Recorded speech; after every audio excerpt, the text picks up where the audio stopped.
संत महात्मा भी नहीं थे। इस घोर कलयुग में संत महात्मा आए हैं, जैसे कि श्रोमणी संत कबीर साहब जी, रविदास जी, गुरु नानक साहब जी। तो यहाँ से संतों का सत्संग शुरू होया है और संतों ने आकर के हमें भेद दिया है कि हमारी आत्मा परमात्मा के अंश है, कोई देवी देवता के अंश नहीं, किसी पीर पैगंबर के अंश नहीं, किसी अवतार के अंश नहीं, ये कुल मालिक सतपुरुष के अंश है।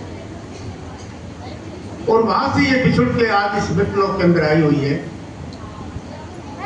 तो काल भगवान ने सत्युग सतपुरुष की भक्ति करके सभी आत्माओं को मांग लिया और यहाँ संसार में जाके इस पांच तत्वों के शरीर में आत्माओं को कैद कर दिया। और संसार में कर्म धर्म तीर्थ व्रत नेम आचार मूर्ति पूजा देवी देवता पठन पाठन यज्ञ हवन इत्यादि की खान खोल दी। जीवों को मालिक की तरफ से बिछोड़ के अपने जाल में फंसा दी।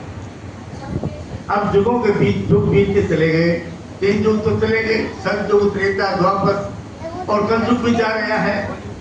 इसलिए संत महात्मा कहते हैं हमारी आत्मा सतपुरुष की अंश है और इसको बिछड़े वहां से काफी समय बीत चुके हैं। यदि तुम सुखी होना चाहते हो, जन्म मरण के चक्कर से छूटना चाहते हो, तो संतों ने जो भक्ति बताई वो भक्ति करो। सतपुरुष की भक्ति करने से आत्मा भव सागर से पार होकर अपने लोक को जा सकते। और जहां हम बैठे ये लोग तो काल भगवान का है, त्रिलोक की जिसको कहते हैं। तो यहाँ पर काल ने कोई भी राह निकलने का नहीं छोड़ा, इसलिए संतों को आना पड़ेगा। और संतों ने आके सत्संग जारी किया, अपने संतों को भेजा कि जाओ जीव का उद्धार करके आओ। एक और कलयुग है, नाम के बिना आत्मा का उद्धार नहीं हो सकता। पूजो चाहे देवी और देवा, पर काल ना छोड़े गुरु की सेवा। काल किसी को नहीं छोड़ता। काल नहीं चाहता कि मेरे जैसी कोई आत्मा निकल के सत्संग में जाए, सतपुरुष के घर जाए। वो चाहता कि आत्मा यही जन्मे यही मरे, मैं इस पर राज करता रहूं। और साथ में आत्मा के मन भी लगा दिया काल ने। तो ये मन आत्मा को दुखी करता है और 84 के चक्कर में फंसा के रखता है।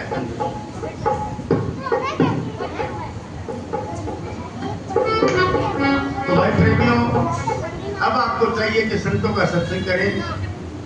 जहाँ भी कोई संत महात्मा का सत्संग मिले, पहुंचे, सत्संग सुने और अपने वक्त के संत सतपुरुष से उपदेश लेकर के नाम की कमाई करो।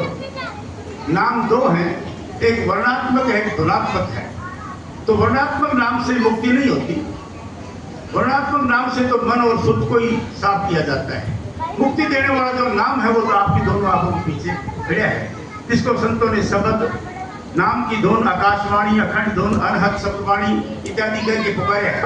वो आपके अंदर है।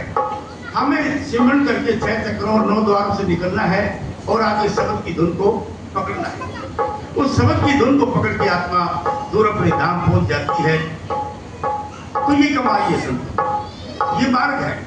ना कोई घर बार छोड़ना, ना कोई बाल बच्चे छोड़ने, ना कोई धर्म जाति बदलनी।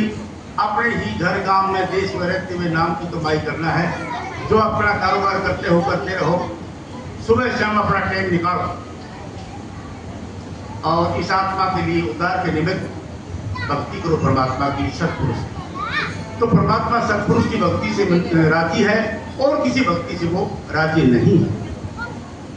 तो इसलिए हमें अपने वक्त के संत सतगुरु से विधि या जुगत पूछ के नाम की कमाई करनी चाहिए और अपनी आत्मा को शब्द के साथ जोड़ के भवसागर से पार करना चाहिए। धन धन सतगुरु।